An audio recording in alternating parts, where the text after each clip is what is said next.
ரஜினி ஒரு super star. தனக்கான நட்சத்திர இமேஜை காப்பாற்றுவதில் எப்போதுமே கவனமாக இருப்பார்.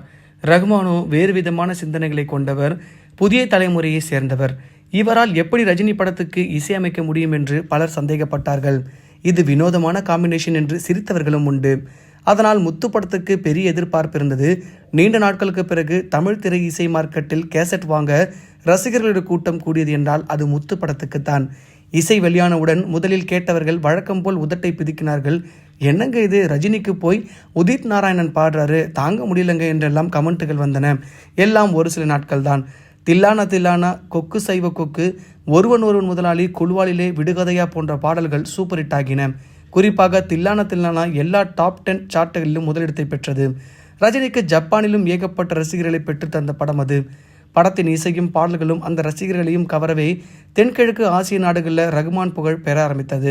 ஜப்பானிய ரேடியோக்கள் முத்து பாடல்களை தொடர்ந்து ஒளிபரப்பின. குழுவாலிலே ஒலித்த கிளப்புகளில் ஜப்பானிய இளைஞர்களும் யுவதிகளும் நடனமாடினார்கள். நவீன திரை இசை பாடல் வரிகளில் கேட்ச்லைன் என்கிற புதிய ட்ரெண்டை கொண்டு வந்த ரகுமான் பாடலின் முதல் வரிகளில் சுருக்கமாகவும் அதே நேரத்தில் மனதில் சற்றென்று பதியக்கூடிய வித்தியாசமான இரட்டை வரிகளாகவும் இருக்க வேண்டும். அதைத்தான் இன்றைய இயக்குநர்கள் கேட்ச்லைன் என்கிறார்கள். ருக்குமணி ருக்குமணியில் ஆரம்பித்தது ஊர்வசி ஊர்வசி, முகாபுலா முகாபுலா, மாயா மச்சந்திரா, முஸ்தபா முஸ்தபா, ஷகலக பேபி, சயா சயா என்று தொடர்ந்த அந்த கேட்ச்லைன் ஜரம் இன்று இந்திய திரை இசை பூராவிலும் தொற்றிக்கொண்டது. ரகுமானின் இசையில் இன்றும் அது மசக்கலி மசக்கலி என்றும் மோலா மோலா என்றும் டாக்ஸி டாக்ஸியாகவும் ரகலை செய்து வருகிறது. பம்பாய், ரங்கீலா, முத்து, தில்சே போன்ற படப்பாடல்கள் பல பாடல்களில் ஹிட்டானதை தொடர்ந்து ரகுமானின் இன்டர்நேஷனல் இசையமைப்பாளராக உருவாகினார். அவருடைய இசையும் நாளுக்கு நாள் மெருகேற ஆரம்பித்தது.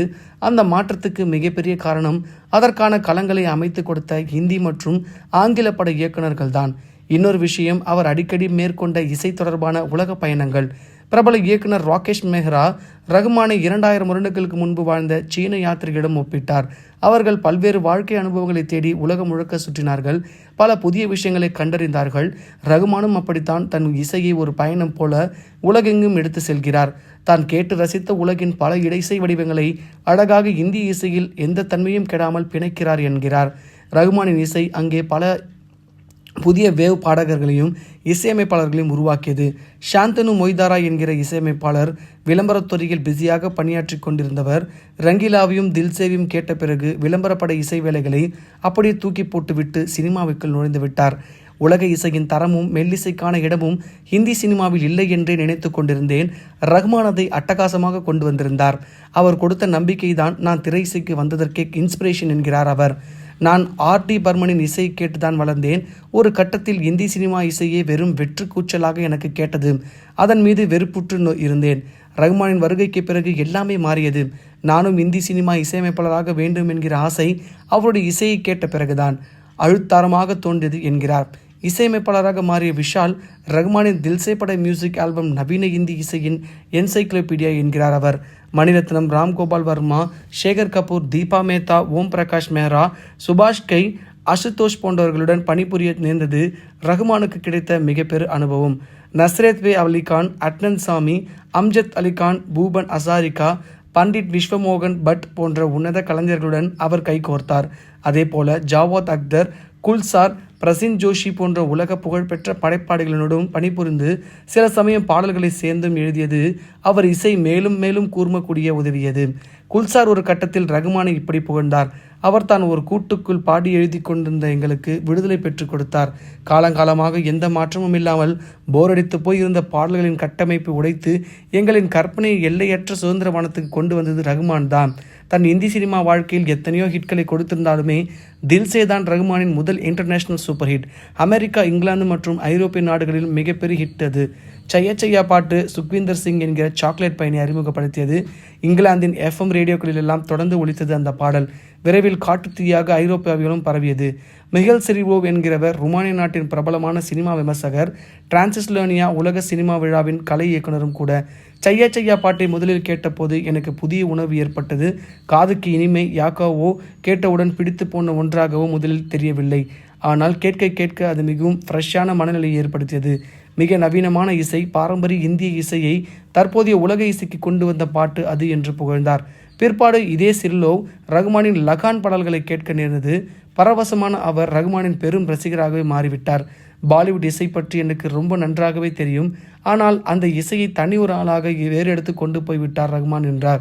ரகுமான் கம்ப்யூட்டர்களில் தன் இசையை கொஞ்சம் கொஞ்சமாக மெருகேற்றிய வித்தை பாலிவுட்காரர்களையும் ஆரம்பத்தில் ஆச்சரியப்பட வைத்தது.